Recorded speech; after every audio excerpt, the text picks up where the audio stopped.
Thanks for staying with us. Ahead of his appearance before the Privileges Committee of Parliament, New Patriotic Party MP for Asin Central, Kennedy Ejapong, is challenging claims he insulted the House. He says he only took on the majority leader and has since apologized to him personally.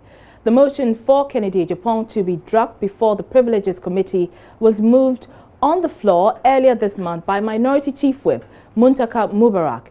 He accused his Asin Central colleague of calling Parliament useless for electing Oseche Mensah-Bonsu as its leader. But Mr. Ejapong says the Minority Chief Whip is a, quote, dumb MP who did not pay attention to the content of his radio submission. Yeah, I'm surprised you have dumb MPs. Some of them are very dumb. They will prove it. The video is there or the tape is there. You see, I'm surprised we have MPs who just consume information without digesting it. I'm not afraid. The tape is there. Let them play it if I insulted any MP. I was responding to a chairman, MPP chairman in Ashanti region, deputy regional chairman. So where did I say that, where did I insult Parliament? Then I responded to my leader, which I have apologized, that, you know, when he has a problem with me, he should call me and ask. I'm not dragging the issue, but I'm only repeating what I said. That, you know, I respect him, but the way he tries to disrespect me, I don't like that. And when it comes to success, I don't think he has done better than me that every time he wants to discredit me. Is it an insult? You are led to have said that Parliament's phone, you know, you're speaking in the vernacular, which is... I said Parliament and IFO. That is why the guy was able to talk the way he talked on Happy FM. Okay? And IFO, and I repeat it, because of the attitude Muntaka put up again. That without even a whole member of Parliament, you don't even listen to the tape and you consume information and just come to Parliament and say that I've insulted Parliament. Let them play the tape where I insulted Parliament. And you see, look, don't even annoy me and I say worse things. I'm not scared of anybody, okay? I'm not, and I repeat, I'm not scared of anybody in this country. I live my life, and I'm telling you, you see, they consume information, and that's a dumb statement he has ever made. Oh, so when you said dumb MP, the reference was to Muntaka Mubarak? Yes, he's a dumb MP, and now I take him on, one-on-one. Let him go to the Privileges Committee that I, Kennedy Ejapong, says he's a dumb MP because he did not even listen to the context of the issue and just drag the matter to, hey, where did I insult parliamentarians? The guy rather insulted me, and I was responding. If he's not a dumb MP, now I'm saying it. If he's not a dumb MP, he wouldn't even have taken the thing to Privileges Committee because he did not even listen. Hey, my friend, I'm not scared of anybody. I'm telling you. I'm being very nice, but I'm pissed that they shouldn't challenge me. You know, I'm restraining myself of the leader. But I will ask one question before I put down. If Muntaka wants a showdown with me, I'll give him a showdown. And I want to remind him, during the vetting, what he told me to go and tell Esla. Thank you. Well, both MPs will be appearing before the committee on Tuesday. Minority spokesperson on legal affairs, Inusa Fuseni, says Kennedy Ejapong's latest utterances against the chief whip are unfortunate. He's urging him to apologize to the House generally beyond that offered to the majority leader. Well, that's very unfortunate. A statement like that coming from the Honorable Member of Parliament. Yes, the motion was moved by a Member of Parliament and seconded. And then there were contributions from both sides of the House. And Parliament as an institution made an order. If you believe that what you said was not an affront to the dignity of Parliament, you don't go back to the media to castigate those who complain about the conduct. You go before the Privileges Committee and then explain. That is a decent way of getting yourself exonerated from an otherwise bad situation. But you don't go back to the media I mean, that is not the way to do it. At this juncture, should the committee consider applying possibly the worst of sanctions? Well, no. Looking at the let's not jump to conclusions. This is a fair institution. Let's get him to appear. Let him well advise himself to appear before the committee, and then we'll see what the committee will recommend. And your expectations are that? Expectations are that if he strongly feels that he never said anything which was untoward, which was not an affront to the dignity of Parliament, the committee, which is constituted by people of capable minds, will come to a conclusion which Parliament will be satisfied with. And so, for me, the most important thing for us now is for him to appear for the committee. Let me throw in the second issue. They are done. Today's the last day in Parliament. Well, Majority Leader Osei Mensah-Bonsu has meanwhile confirmed Kennedy Ejapong has apologized to him. He, however, says whether or not the issue be allowed to die should be left to the House. Tomorrow will be exactly 2 weeks ago when he called me very early in the morning from China to apologize to me, and when he finished, it didn't end up with me, but he called my wife and apologized as well to my wife. That was, as I said, 2 weeks ago. Yesterday, when he came to the chamber, he came to repeat it to me that he was apologizing and that he was going to use the same medium that he used to attack me, to go and offer his profound apologies. And this morning he came inquiring whether I heard him, and if I did, whether I have forgiven him. What else can you do? What else can you do? So I heard him, and I think that life must go on. So for you, it's probably about time curtains are drawn on this and bygones are let by. I am an individual, but see, the visceral attack was also against Parliament as an institution. And we do know that Parliament has referred his conduct to the Privileges Committee. If he goes and is able to explain himself well, who knows? But I'll leave that to the Privileges Committee. A while ago, he went further to describe the MPs who first raised the issue, mentioning Muntaka Mubarak in particular. Went on to describe him as a dumb MP who didn't listen to the tape and went on to demand that he be dragged before the Privileges Committee. Does this muddy the waters further in terms of trying to bring a closure to Not to prejudge. I wouldn't want to prejudge any issue. The matter is before the Privileges Committee. I haven't heard what you are saying to me now. If indeed he has said so, I believe that it will be part of the evidence to be adduced before the Privileges Committee. Now, the local unions of the Ghana Ports and Harbours Authority have withdrawn damning corruption allegations they made against their board chairman. The workers had accused Peter McMenu of, among others, breaching procurement processes for his personal benefit and called on President Akufo-Addo to dismiss him. Mr. McMenu, who denied the claims, had asked the workers to retract the allegations, failing which he would initiate legal action against them. As Joy News' Hannah Odame reports, the workers may have just done that. The controversy between Mr. McMenu and the Workers' Union began last month when the union members embarked on a demonstration after making claims against him. At the time, they accused the GPHA board chairman of, among others, registering companies for the sole purpose of awarding contracts to them without the board's approval. They also claimed Mr. McMenu ensured his children were the main suppliers of the authority and accused his wife, whom he had put in charge of outside travel ticketing, of double and tripling prices. But Mr. McMenu rebutted the claims. I know that one of them comes to GPHA for business, for his company, the bank, to come GPHA to, as it were, put their money in the bank. That's all I know about it. I don't think they have come for any contract. That they are the biggest supplier. Hey! The board chairman described the allegations as personal and very painful.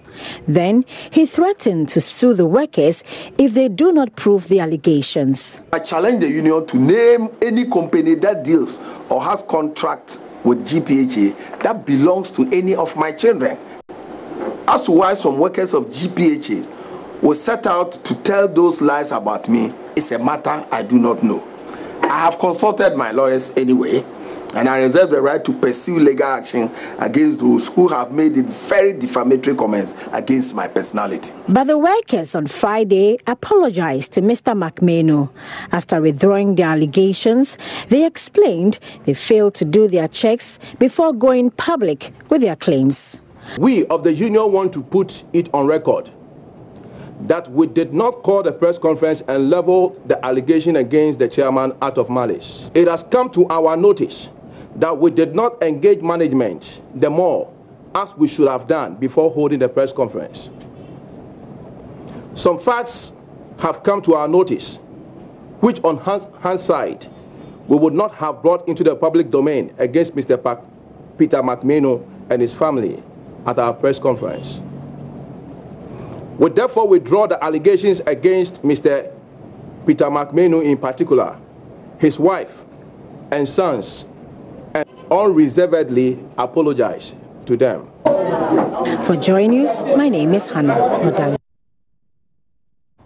In a separate development, the Ghana Water Company Limited says it is probing allegations leveled against its board chairman, Alexander Afenyo-Marking. Members of the Ashanti Region branch of the Public Utility Workers Union are demanding the immediate removal of Mr. Afenyo-Marking and the Deputy Managing Director of the company over allegations that got workers to display banners at the company's premises in Kumasi. The company's managing director, engineer Dr. Clifford Brima, tells Joy News his outfit has begun discussions with all parties involved in the impasse. We had a meeting with even the union on Wednesday. Brought in the TUC. I brought in TUC Secretary General. I brought the chairman of the Public State Enterprise Commission, Honorable Asamo Boateng. There are issues they raise.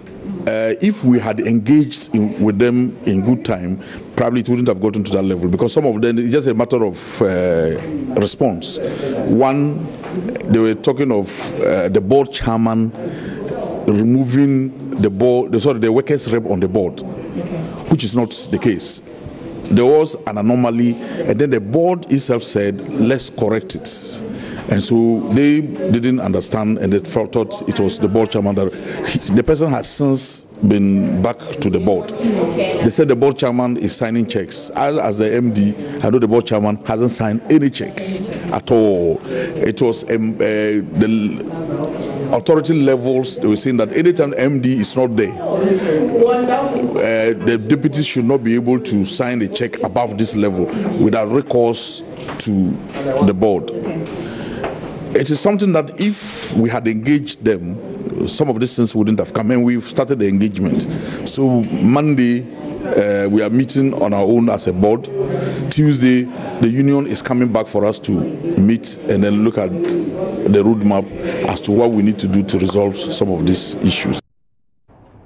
Meanwhile, the Ghana Water Company Limited has announced its intention to sign a 2-year agreement with Sierra Leone's national water company, Guma Valley Water.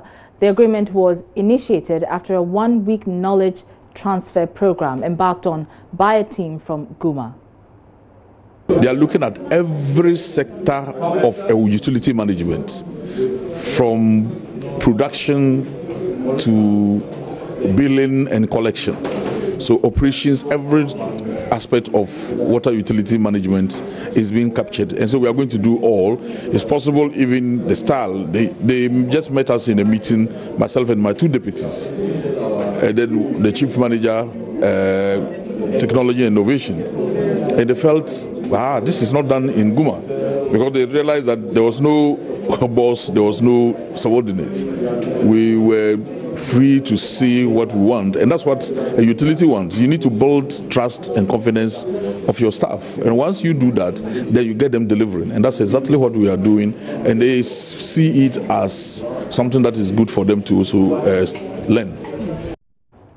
You're still watching Joy News Prime with me, Araba Kumsi. We're taking a short break, but still ahead, government seeks extension to its injunction against the Ghana Football Association following the expose by investigative journalist Anas Aremeyaw Anas on corruption in football. The request for the extension coincides with a meeting between government and the FIFA delegation on the matter, which officials are describing as fruitful. And the police in the central region is worried about the use of cocaine and other illicit drugs in soups and alcoholic beverages by the youth. Some members will enter a certain shop bar, eating and sweating. You will get there, you won't understand what is going on. We in Krakra. We have details when we return.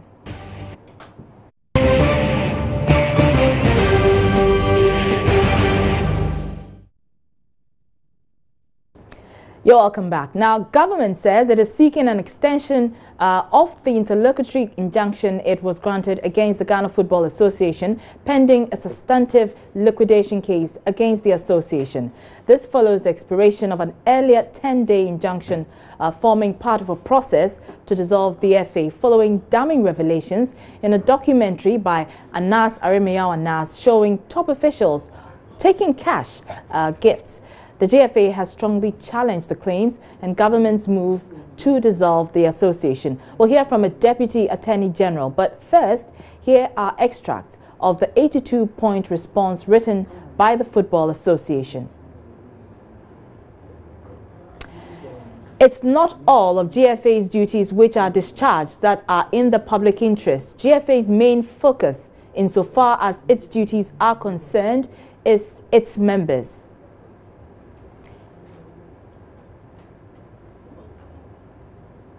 GFA's members are private persons who, in the exercise of the fundamental right to associate, have come together to promote their common interest.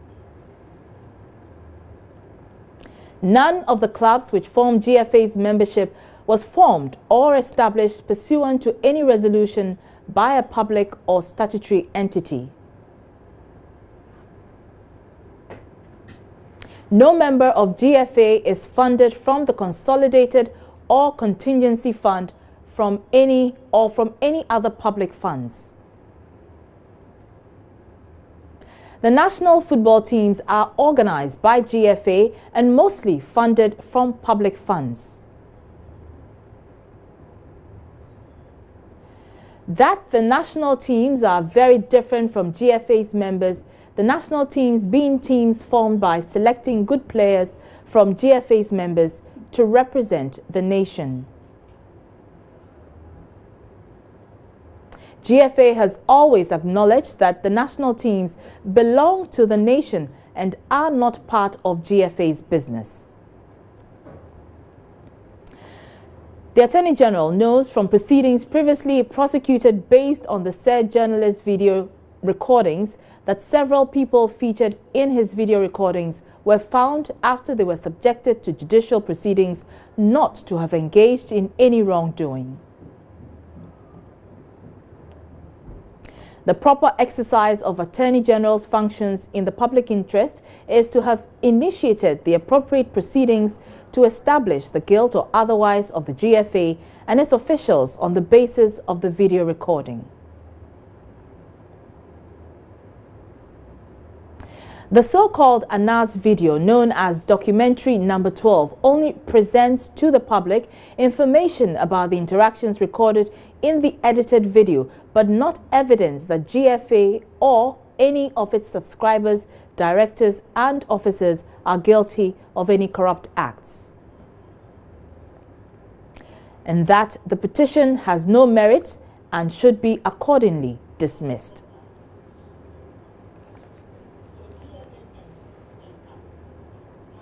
So, Deputy Attorney General Joseph Penka says the response to the petition by the GFA was expected, but is however hopeful that an extension of the interlocutory injunction will be granted by the court pending the conclusion of the matter.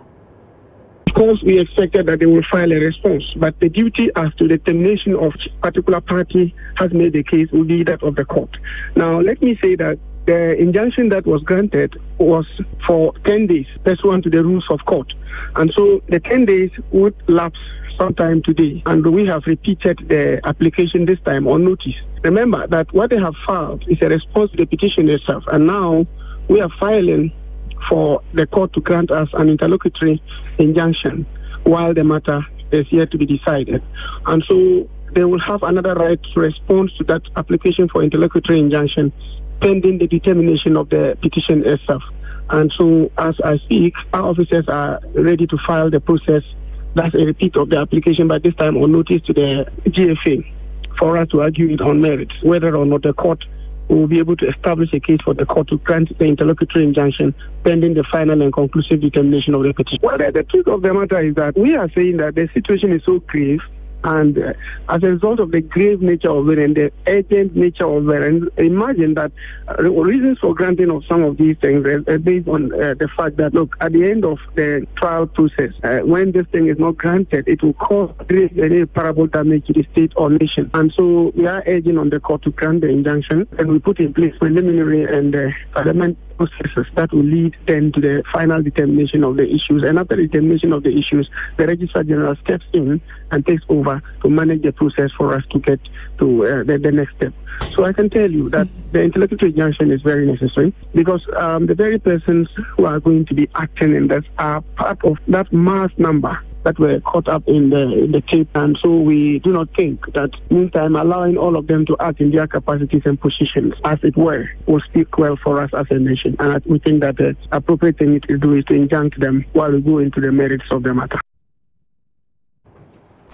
Well, meanwhile, a three-member delegation from FIFA has been meeting government officials to discuss recent developments within the Ghana Football Association. The meeting reportedly focused on government's decision to trigger the legal process to dissolve the GFA. My colleague Emefa Apu joins me in the studio. So, Emefa, who was in the meeting and what was the conclusion? Okay, so like you said, the FIFA delegation was a three-member team, and it was led by the Director of Development for Africa and Caribbean. His name is Veron Mosengo Omba, and he led the FIFA side, the three-member team that met government. And the government delegation was also led by the Sports Minister, Isaac Isiama. We also had the Deputy Chief of Staff, Abu Jinapo. We also had the Information Minister, Mustafa Hamid. We had the Deputy Attorney General, Godfred Dami-Yeboah, was also in that meeting. We also had the National Security Operative, who was also in that meeting. From what we are told, it was a very successful meeting.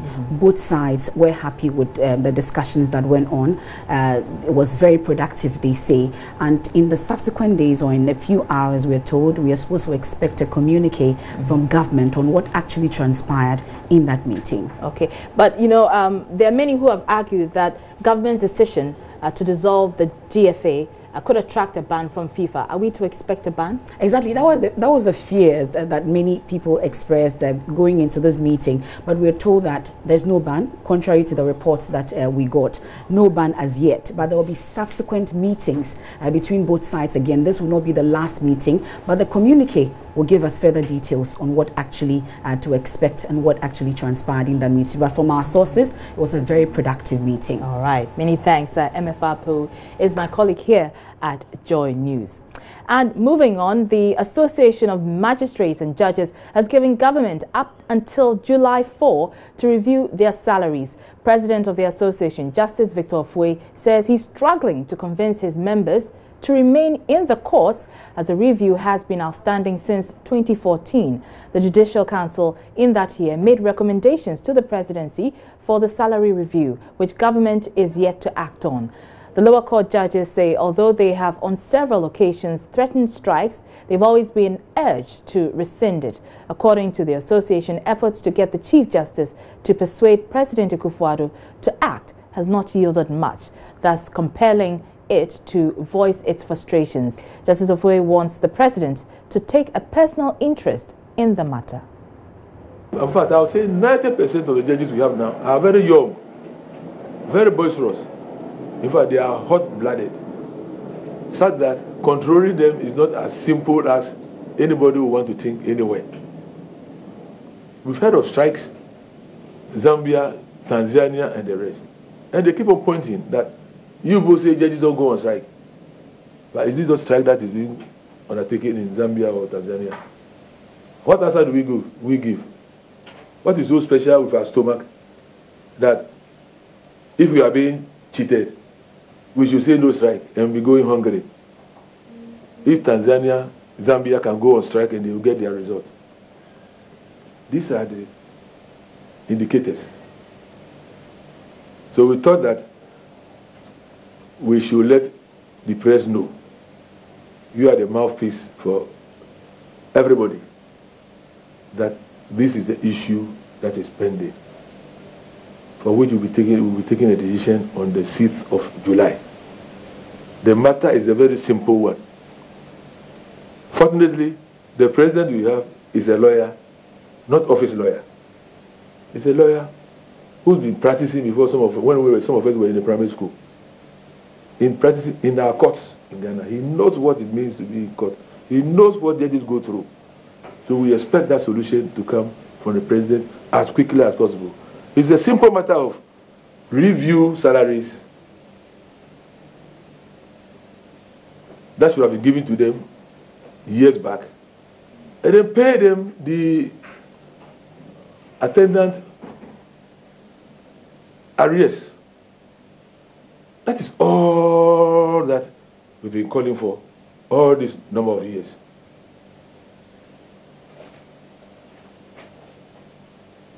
I will say that we will call on the president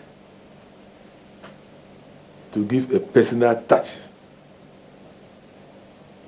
to this matter. You're still watching Joy News Prime. Up ahead is business, and ahead of the mid-year budget review presentation by the finance minister, some spare parts dealers are lamenting the high import duties they say are destroying their businesses and demand measures to address their concerns. And later in the bulletin, the police in the central region is worried about the use of cocaine and other illicit drugs in soups and alcoholic beverages by the youth. Some members will enter a certain shop bar, eating and sweating. You will get there, you won't understand what is going on. We in Krakra. Stay tuned. Business News is up next.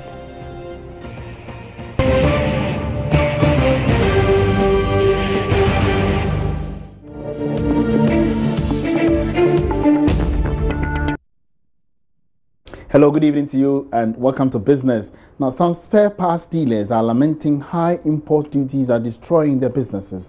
This is coupled with the fact that various charges-based exchange rates variations are imposed on their products, leading to higher prices on the market. Despite some reductions in import levies recently, the owner of Handcuff Enterprise, David Akwesi Kankam, says he has not felt the reduction yet. He gave some details when he spoke with Fauzia Adam. David Akwesi Kankam is the owner of Handcuff Enterprise, located at Aposokai in Accra, with 2 shops to manage and 6 employees. Mr. Kankam tells me how the foreign currency import duty is killing his business. They make the valuation in dollars or in euros before they reduce this 25%. That we have the percentages, the duty valuation and VAT valuation, or they work it in dollars. For instance, today the valuation is 4 cedis, 80 pesos for dollar. But they forget that it's more dangerous that almost all the importers bring the goods from the Europe. They don't talk about the euro. But now the euro is 5.5. So today, if I'm not lucky and today the valuation is 55, they will use today bank rate, exchange rate to make the valuation. With mid-year budget review to be presented next month, Akwesi Kankam shares his expectations from the finance minister. What we are expecting from the government need to do something much, very seriously. At least the demurrage, you need to extend it to at least from the 2 weeks instead of from the 3 weeks. You need to give us more days, or at least from 1 month to clear out your goods. At times, nobody will prefer that you go to Europe, you bought your things, you bring it down here, and you are finding difficult of money to go and clear your goods from the harbor. Where are you going? No bank that is going to guarantee it for you. No bank. Maybe you have the access, everything, you need to go to bank, but the government need to make some special law over there. Mr. Kankam says he has not been able to reduce his product because he has not felt the reduction of import duties after his transactions last month. However, he expects government to bring sanity to the ports to ensure smooth business operations for spare parts dealers. Fauziya to Adam, Joy Business.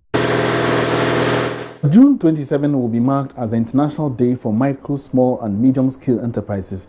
Ahead of the day, Joy Business has been engaging some entrepreneurs, and as usual, the persistent challenge of access to funding came to the fore. Karen Dudu reports. Auntie Lizzie has been running her pork business for the past 6 months. Although she has plans to upgrade her business, she intends to do so by plowing back the profits she makes from her business.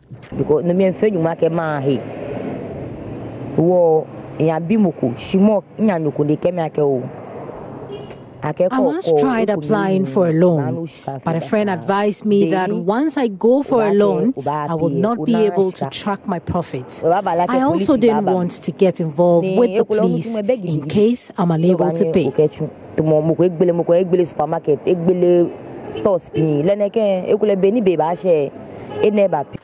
Auntie Lizzie is not alone. Among entrepreneurs and operators of small and medium-scale enterprises, the issue of access to credit for expansion remains the bane of their businesses.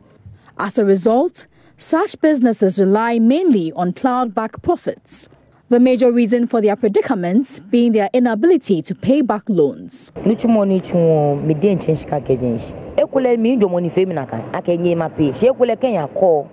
I started this business with my own money. I might or might not be able to repay the loan. Since I am not sure, I will just grow my business with my profit.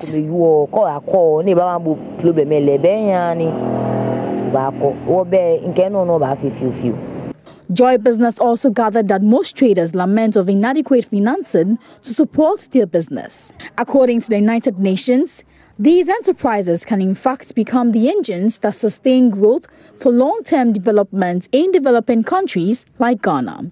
Recognizing the importance of micro, small and medium-sized enterprises in achieving the new global development goals, the United Nations General Assembly has designated 27th June as International Day for those actors. According to the United Nations, 95% of enterprises worldwide are micro, small and medium, and they account for 60% of employment in the private sector. However, research has shown that one of their major problems is access to funding, and therefore how do we solve this mounting challenge? Reporting for Joy Business, Karen Dodu. In the quest to deepen financial inclusion and also expand customer base, banks are now adopting new innovations like banking apps to rake in more clients by the power of technology. But are these apps really catching up with the public? Charles Aiti has been finding out. I have specific ones that I go into, especially the branch locator and then the ATM locator as well. Wow. So on a scale of 10 to 20, right, 20 being the highest, how often do you use this app? I would say maybe up to 13. 13. That's going to be like a fail. You don't often use the application. What about you, Chrissy? Do you have this app? You say you have the app, but do you often use this app? Okay, well, not often, not so often, but I would say 15, yeah, over 20, yeah, because I think one thing about the app is that you're able to transact, do all your transactions on the app, and just like Sinclair said, ATM locator and then branch locator, which is very important. In every economy, so we have early adopters and laggards, right? And I think that for the kind of sector this is in, it being in the finance sector, it's quite risky to jump into any technology that comes on board, right? And so I think it's the nature of the industry more than anything else. And so I think it would take some time, but I honestly believe that it's an important step to making the economy better, yeah, because it makes everything much easier and convenient. All right. other banks are moving into that sector, the mobile app sector, because other, their competitors are doing the same. I think it's one thing they should look at. And then the other side is, now banks are using USSD codes. I mean, that makes it very easy for those who don't have smartphones to actually interact with the bank. So, and then I think one thing banks should be doing is, investing into security. Because, I mean, with the risk of somebody losing money just by a transaction, when it comes to technology, anytime you mention technology in Ghana, it's a problem. Everybody, is thinking about my money and, spam and all of that.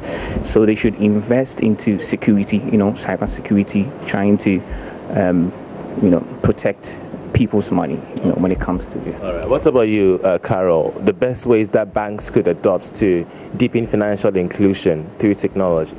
Well, if you say deepen, then I think that we should be looking at the grassroots as well, because when it comes to financial inclusion, we have to be thinking about those who don't actually have access to it, not exactly those who already do. And so looking at it from that perspective, I think that they can be really roping in the mobile money technology, right? Because I think there's a technology that's coming up, the mobile money ATM, whereby people can just go and transact. I think it's good because not everybody has a cell phone, a smartphone to be, for that matter, and not everybody really understands how to use the smartphone. So to deepen financial inclusion and to touch the grassroots and make impact, then it has to be something that anybody can easily understand and interact with, yet securing their money in such a way that it's not going away. That's interesting. Let me end with you, Sinclair. Right. The best ways by which they could deepen financial inclusion through technology. I think it's not everyone that holds a smartphone to have an app installed. I believe for the majority of the economy that are still in the informal sector, I mean, some people are not even literate to even have an email address to sign up and all that. So if they have a platform that runs on USSD, more like a short messaging application, I think it's something that is going to help. I mean, anyone who has a mobile money account knows how to maybe send money, all right? So then they can just input some short codes and then maybe see their bank balances. They can maybe insert maybe another code to see where the branches are. So the same thing that you have on the app can be transferred into an USSD platform, which is much easier. So those two platforms can be made available. And I think it can help people, be, patronizing of the features. All right. Thank you very much, Sinclair, Kwesi, and Carol, for those excellent submissions related to the issues of banking apps here in Ghana. So we shall be expanding this argument as time goes on, especially when so many Ghanaians are yet to catch up with this whole craze of the banking apps in our financial sector. We shall be having more answers to the issues of financial inclusion and whether or not the banking sector is actually taking the right strategy to attract more prospective clients into its space. I'm Charles Aite for Joy Business. And that's all we have for you in business tonight. Thanks for watching. For more business news, log on to myjoyonline.com/business.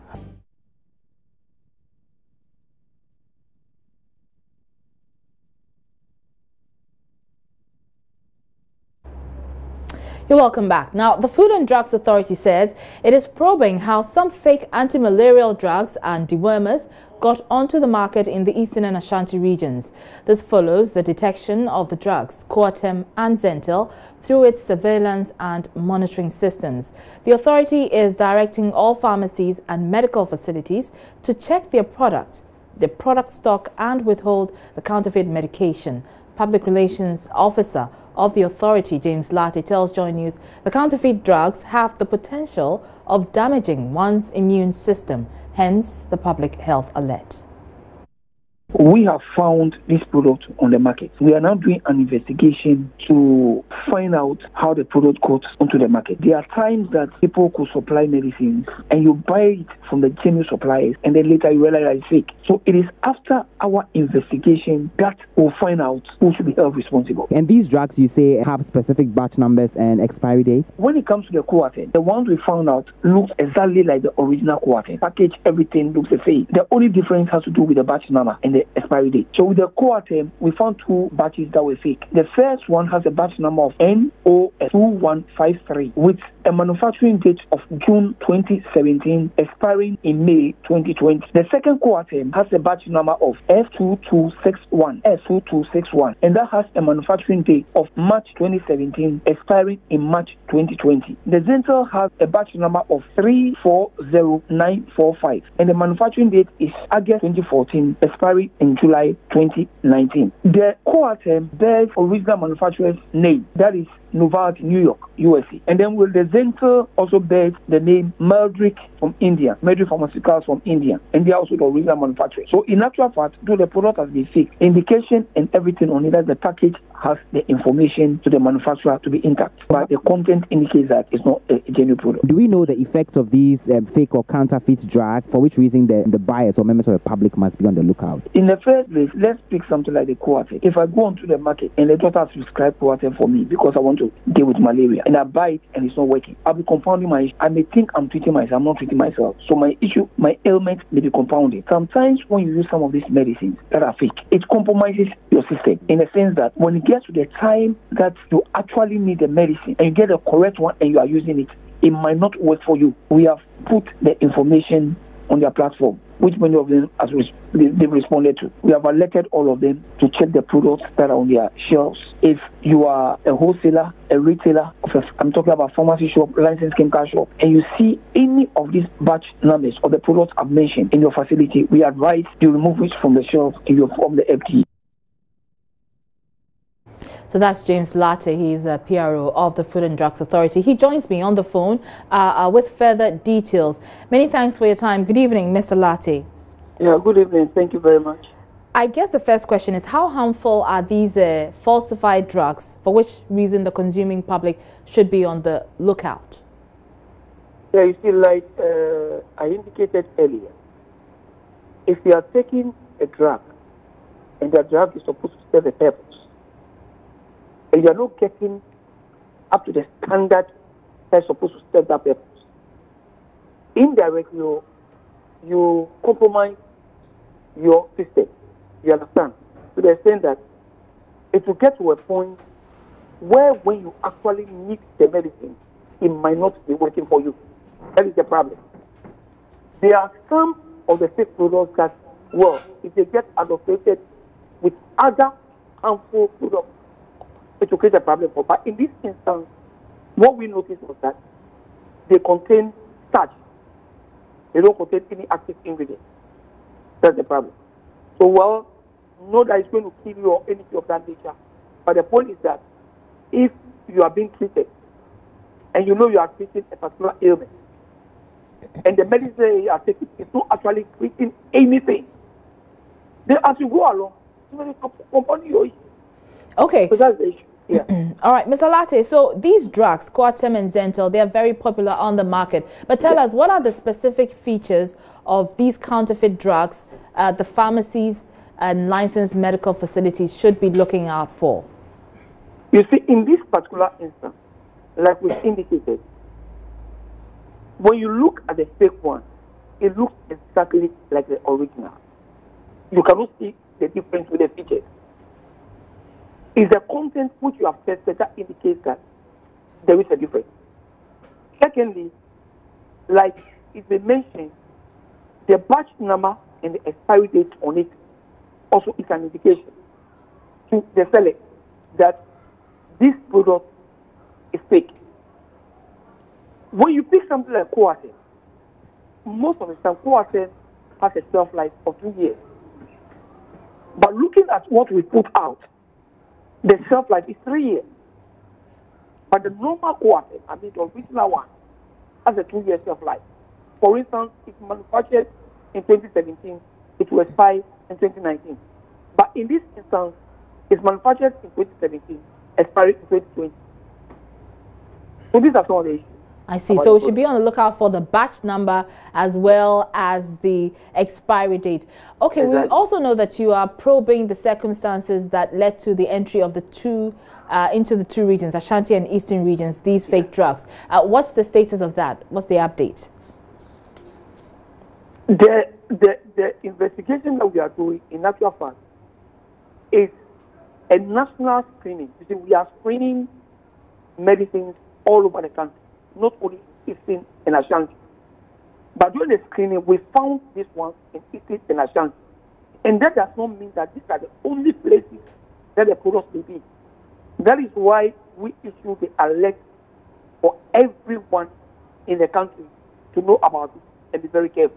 Which is why, now, yeah, I mean, what's the assurance, really, that these drugs have not filtered onto the markets in Accra and in other parts of the country? Well, it's a possibility.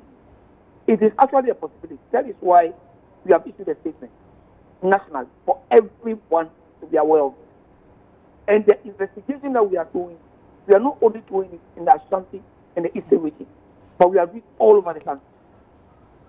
So our officers are still searching. You see, we have a machine that we call a true scan. It is a device that we can carry along with us into any shop and then do the testing right in the shop. It was through that testing that we found out in the Eastern and the Ashanti. And it's an ongoing process. Okay. So as we see it anywhere, we'll do the issue. Currently, we have seen some of the products at the Eastern and Ashanti region. We are doing it. If we find it anywhere at any part in the country, we are going to see it. Very well. And destroy it. And those that we found in the products, well, I'm sure we'll take the necessary regulatory sanctions against them. All right. Many thanks for your time. That is James Latte. He's Public Relations Officer of the Food and Drugs Authority.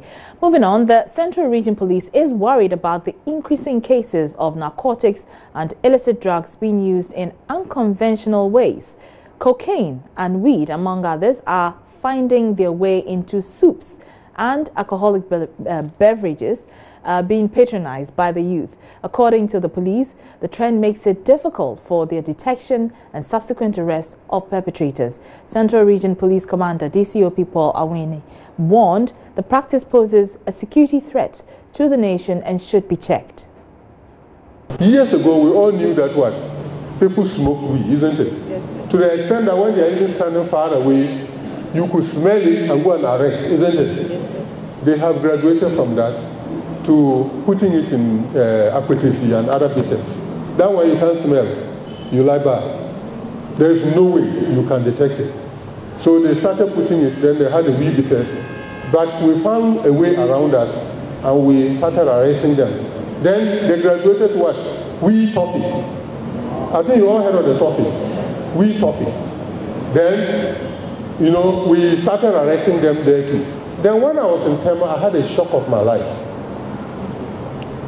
Have you heard of Nkrampi? You haven't heard? Nkrampi?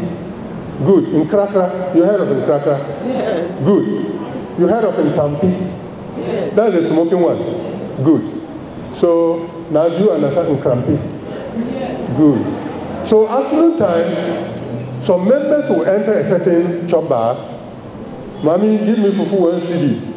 And now maybe 200. Then they give him, then you have a big towel around his shoulder, eating and sweating. You will get there, you won't understand what is going on. We in Krakra. This afternoon, that afternoon, we'll be eating and sweating.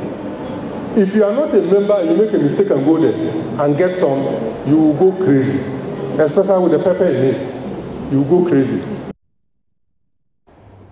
Well, DCOP Awini, who was speaking at a sensitization workshop organized by the Police Ladies Association in Cape Coast, added something needs to be done about Ghana's educational system so it does not breed many unemployed graduates and youth. There are a lot of the armed robbers, if you talk to them closely, they will tell you that if they had a job to do, they would not go into robbery. I don't know whether any of you have come across that. They will tell you. A lot of those who are committing heinous crimes, I will even talk about the thieves. Some of them is out of what? Hunger.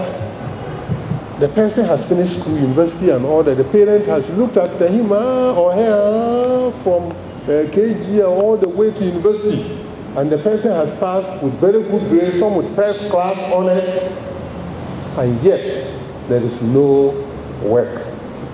That person sits in the house 1 year, 2 years, 3 years, 4 years, 5 years, 6 years. Somebody comes to whisper into his ears, oh, let's go here, we'll go and do some job, maybe you can get some 2,000 into your pocket. Meanwhile, the man hasn't got even 5 cedis. And the person says, oh, let's go and do some short job, maybe 1 hour, you'll get 2,000. He will join. He wouldn't know what it is. Before he realizes he's neck deep into armed robbery or other kind of violent crimes. President Akufo-Addo has sworn in 2 new ambassadors to Senegal and Guinea with a call on them to safeguard and protect the country's image during their duty tour. Ambassadors Gloria Opoku will head the Ghana mission in Senegal, whilst Jane Aheto will be in charge in Guinea. The president reminded the envoys of their diplomatic, ceremonial and administrative roles, urging them to be mindful of the fact that they represent a country that, as a result of the commendable conduct of the Ghanaian people, is regarded as one of the most stable on the continent. Well, the two, until their appointment, had served for several years in the Foreign Service. They pledged to deepen ties and cooperation between Ghana, Senegal and Guinea. Jane Aheto is Ghana's ambassador to Guinea. We are aware that the Republic of Senegal and the Republic of Guinea occupy a special historical place in the scheme of Ghana's relations within the sub-region. Apart from harnessing the potential of the Ghanaian diaspora for our national development, our mutual membership of many international organizations, especially the ECOWAS, the African Union, as well as the Francophonie, serve as a platform on which we can deepen our diplomatic relations, collaborating at the political, economic, and cultural levels. In terms of the magnitude of the task ahead, we are under no illusion, Your Excellency, that it would be an easy one. We, however, assure you that you can entrust us with this noble and high assignment. We know we can count on you, Mr. President, the Foreign Minister, and all the stakeholders who matter to ensure a successful tour of duty. Let's now hear the President advising the envoys on their diplomatic and ceremonial roles. You must, however, bear in mind that in all of these, you have the onerous responsibility of preserving and promoting the image of a country whose reputation today amongst the Committee of Nations is high. You represent a country that, as a result of the commendable conduct of the Ghanaian people, is regarded as one of the most stable on the continent, a beacon of democracy, which is governed by the rule of law and respect for individual liberties, human rights, and the principles of democratic accountability. You are the most visible symbol of our country out there, and in all your actions, you must guard jealously our country's image. I'm confident that this is a charge you will uphold. As you know, the promotion of intra-regional and intercontinental trade is a major objective of Ghanaian policy. Look out in your areas of representation for any opportunity to promote business between Ghana and your countries of accreditation. Both the regional community of ECOWAS and the continental community under the AU will be strengthened by a rapid growth in trade and investment exchanges between their members. Ghana needs to be at the forefront of such developments. I know you have years of experience in handling matters in our missions. But nevertheless, I urge both of you to strive to develop cordial working relations with your fellow professional Foreign Service officers you will find at your duty posts. As you know, they have invaluable experience and knowledge of the terrain, which should help you work efficiently. You will need their assistance, and they will need your guidance and leadership. Mutual respect is the key to harmonious working relations. Moving on, residents of the Abura community in Cape Coast have appealed to the Inspector General of Police to help protect them from threats and harassment by land guards. According to them, the land guards have taken over the Cape Coast Teaching Hospital lands and the lands of the Academy of Christ the King Senior High School, threatening students and authorities.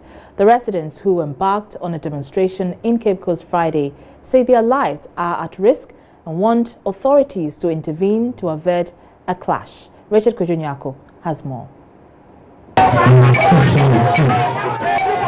About 3 months ago, students of Academy of Christ the King in Cape Coast demonstrated over threats and harassment by some land guards that have taken over their school lands and threatening them with guns and machetes. The Cape Coast Teaching Hospital that sits on the lands of Abura has also not been spared either. People have built close to some sensitive health installations, hampering the operations of the hospital. The residents say they receive threats from the land guards each day, a situation that makes life uncomfortable for them. The group has served notice to all who have been given lands that have no valid titles to desist from developing such lands, since their efforts would be resisted violently. Contempt has formed gangs of thugs, of macho men, so-called, and using them as land guards on those lands. Contempt has been harassing our mothers, our grandmothers, our grandfathers with his macho men on our lands. The Ejira Self-Corner Ibrahim family sent the matter to court in 2015.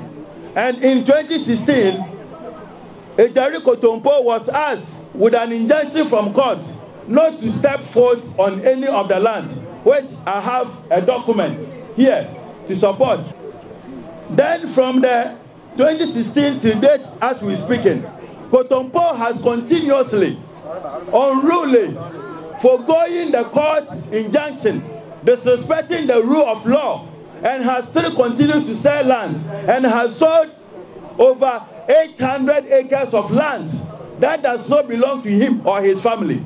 Over the years, lands for generations yet unborn has been stolen and sold and destroyed by Contempt. The landmarks, the roads that are originally put there have all been destroyed, what people have built in those lands. The sad aspect of this is lands that have been leased already by our family, Ejira Corner Ibrahim family, to schools like Christ the King Academy, Pitmas School. We are through this petition requesting for support from the government, Ghana Police Service, Central Regional Command Division, and Judicial Service through the Registrar at Court to Chief Justice, the Central Regional Minister, and the general public to assist us in the bid to protect Abura lands for future generation and development.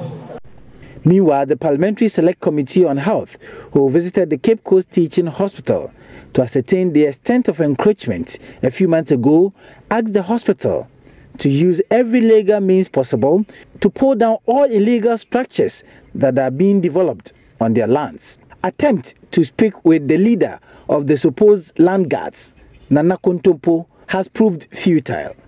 Richard Kojonyako, Joy News, Cape Coast. Now, Archbishop Porter Girls' School has become the third girls' school to qualify for the quarterfinal stage of the National Science and Maths Quiz.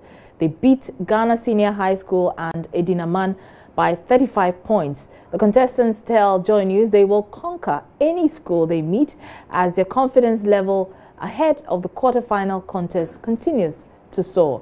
Nancy Emefa Dwadosi brings us this wrap.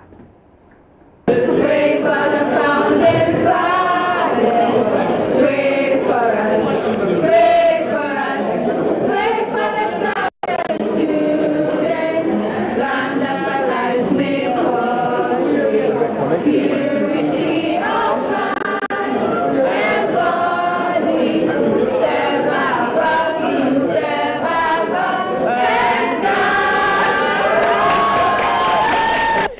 Great, so these are the finest. They have finally qualified to the quarterfinals of the National Science and Math Quiz. So I think you are the third girls' school to have done that, besides Abura Girls and St. Louis Girls Senior High School. Let me just find out from you, the contestant. First of all, how are you feeling? Easy is different for different people, but we did our best. We relied on God, and His will was done. And we are just grateful that today it was favorable for us today. For some of the contests, when you speak to the winners, they tell you that they were not satisfied with the results that they got. You were able to get some 35 points. Is that what you had in mind, or your expectations were not met? Well, truthfully, we would have expected to have done better, but then we are grateful that we have another opportunity to prepare ourselves and to do better. We are just going to go back and prepare and come back with full force, and yeah. Are you winning this, and are you going straight to the semi-finals and then maybe to the finals? Well, we are still relying on God, and okay, we know that with God we will win, and we move to the semi-finals, then to the finals. Okay. By faith, yes, we believe that we'll go ahead to greater heights than our predecessors. On a scale of 0 to 100, where does your confidence lie ahead of the next contest?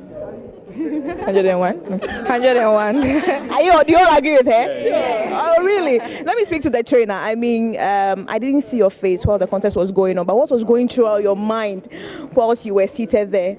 Yes, I was recording the marks and then looking at how things were going. In fact, so many things went on in my head, and I was thinking, so these girls are now going to push us to the quarterfinals. What is happening? So I was praying alongside also, and by God's grace, they were able to make it. What would you do? In fact, we have to go and work really very, very hard. They know that we are not going to allow them to rest at all. So they will not rest. And whatever we need to do with the help of God to get to the semi-finals, we will do it.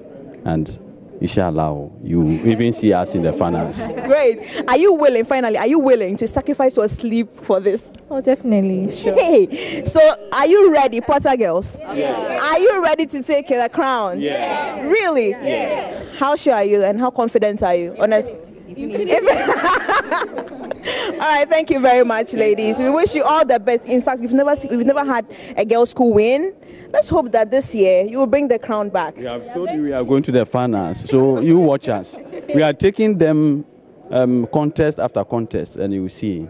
I hope that the next contest you will not see it like this. You will see a different Potters. Most definitely. Thank you very much, ladies and gentlemen. All right, so those are students and contestants from the Archbishop Potter girls who just won their contest with some 35 points ahead of Edinaman Senior High School and Ghana Senior High School. In fact, they are the third girls' school to have qualified to the quarterfinals. That even signifies that the ladies in this particular contest or this competition, the National Science and Math Quiz 2018, are making strides, and we hope to see probably a girls' school picking up the ultimate, which has never happened before. From the RS Amegashi here at the University of Ghana, I am Nancy MFA Judicial.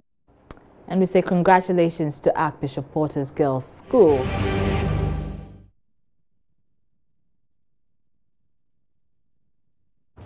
And in the headlines, ahead of his appearance before Parliament's Privileges Committee for allegedly insulting the House, New Patriotic Party MP for Asin Central, Kennedy Ejipong, has taken on yet another colleague after apologizing for his first offense.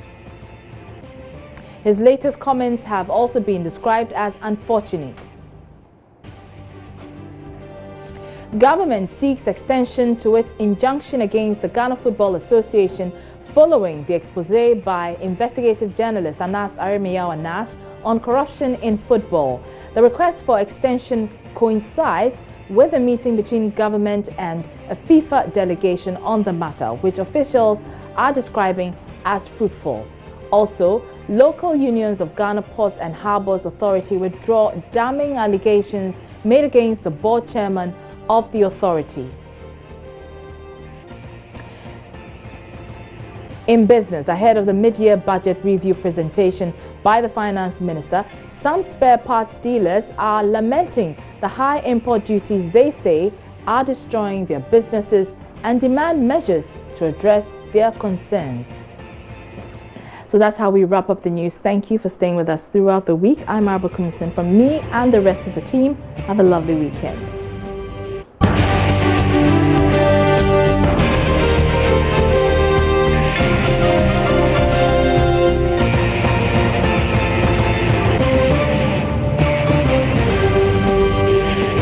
This is Joy News Prime.